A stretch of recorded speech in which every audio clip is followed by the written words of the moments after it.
গপ্পসপ্প, এসো কিছু শোনাই। প্রাচীনকাল থেকেই শিল্প এবং সাহিত্য মানুষের মনে জায়গা করে নিয়েছে। গপ্পসপ্পের আজকের নিবেদন অ্যানির প্রশ্ন, কলমে তিথি চক্রবর্তী, গল্প পাঠে তিথি চক্রবর্তী, শিবম দাস, তুহিন সরকার এবং তৃষা চক্রবর্তী। এত টাকা না দিলে ও ছবিতে আমরা টাঙাবো না। কিন্তু কিন্তু এ তো অনেক টাকা। তাছাড়া তুমি তো জানো আমার পরিস্থিতি, অবস্থা ভালো থাকতে কোনোদিন ছবি বেচতে হবে ভাবিনি। কত লোকেই তো কিনতে চেয়েছিল। জীর্ণ হাসি খেলে যায় লোকটার মুখে। বাঁকা হেসে মারোয়াড়ি ভদ্রলোক বললেন, তো তাদের কাছে যাও, এ রামপদকে বাস কিউ। কথা ঘুরিয়ে ইনি বলেন, রামপদ, এই ছবি আমার জীবনের শেষ ছবি। এরপর আর তুলি ধরবো না। ধারটা মিটে গেলেই অন্য কোনো কাজ ধরে নেব। তো তাতে কি রামপদ লাজবে? শোনো, সোজা হিসাব, নো ঝঞ্ঝাট। ভেবে দেখো রামপদ, একটা মাত্র ছবি, অন্তত বাবার কথা ভেবে। কাকা বাবু, তার কথা ভাবো তুমি? কোনদিন ভেবেছো? তার অত সম্পত্তি নালায়ক বেটা হয়ে উড়িয়ে দিয়েছো। আমাকে দেখো, তার অতটুকু সাহায্য পেয়ে আমি আজ কোথায়? আর ছি। তুমি কি আমার থেকে বাবাকে বেশি ভালোবাসো মনে করো? ছবি নিয়ে ব্যবসা তুলেছো। হ্যাঁ, ব্যবসা করি, আর্ট নিয়ে ব্যবসা। পয়সা হয় পয়সা। তোমার কি হয় এই আর্টকে পূজা করে? প্রশান্তি। হেসে ওঠে রামপদ। প্রশান্তি বলি, বাপকে মেরেও কি তাই হয়? রামপদ, निकलो, निकलो यहाँ से, और एक सेकंड भी मैं तुम्हें यहाँ बर्दाश्त नहीं करूंगा। बढ़ो। আয়নার সামনে দাঁড়িয়ে নবারুণ মিত্র, থুড়ি আর্টিস্ট নবারুণ মিত্র।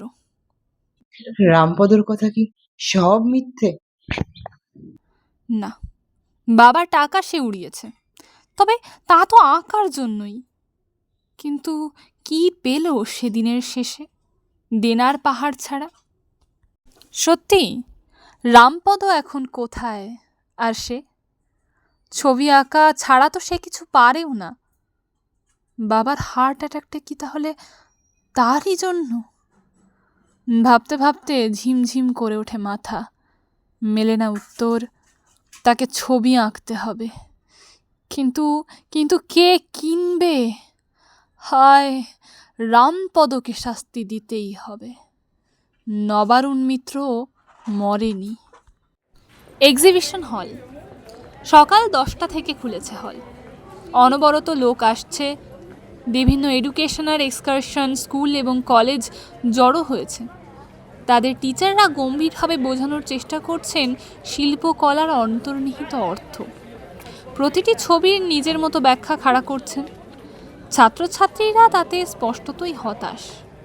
চোখ জুড়ানোর মতো ছবি একটাও নেই। তার সাথে স্যার ম্যামদের বকবকানি তাদের অসহ্য লাগছে। বড়রা যদিও খানিক আগ্রহ দেখানোর চেষ্টা করছেন, তবে তা এতটাই নকল যে ধরা পড়ে যাচ্ছে বারবার।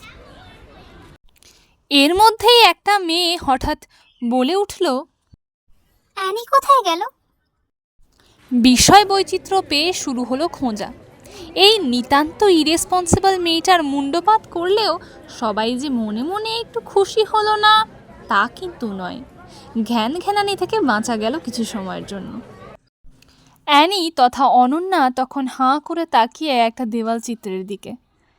একটা নারী মূর্তি, ছিন্ন বস্ত্র, কালিমালিপ্ত শরীর, উস্কো চুল, এক পাগলিনী যেন।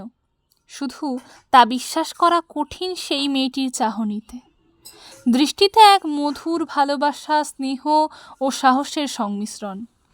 ঘাড় বেঁকিয়ে এক অপরূপ কায়দায় তাকিয়ে আছে জনতার দিকে।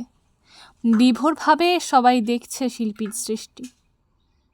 ছবির নিচের ডান দিকে সই করলেন নবারুণ মিত্তির। অনন্যা জিজ্ঞাসা করল, এর মানে? যা বুঝলে। ছোট্ট উত্তর নবারুণ বাবুর।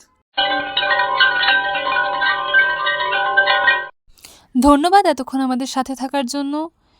গল্পটি ভালো লেগে থাকলে লাইক করুন, কমেন্ট করে আপনার মূল্যবান মতামত আমাদেরকে জানতে সাহায্য করুন এবং শেয়ারের মাধ্যমে আপনার বন্ধুবান্ধব এবং পরিবার পরিজনকেও শুনতে সাহায্য করুন। ধন্যবাদ।